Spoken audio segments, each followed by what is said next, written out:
శ్రీ గురుభ్యో నమః. మనము మన దేవాలయములు మనము నిత్యము కూడా దేవాలయములందు ఆరాధన చేస్తూ ఉంటాం. అదేవిధంగా మనము ఏ పని చేసినా కూడా నిత్యము కూడా దైవాన్ని తలుచుకుంటూ చేయాలి.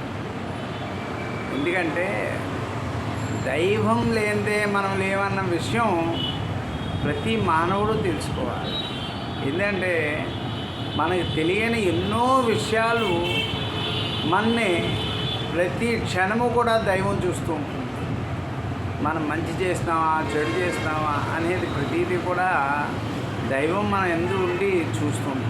కనుక మనం నిజాయితీగా నిశ్చలంగా భక్తిగా దైవాన్ని ఆరాధిస్తూ అందరినీ కూడా మంచిగా చూస్తే మనం కూడా అన్ని విధాలా బాగుంటాం.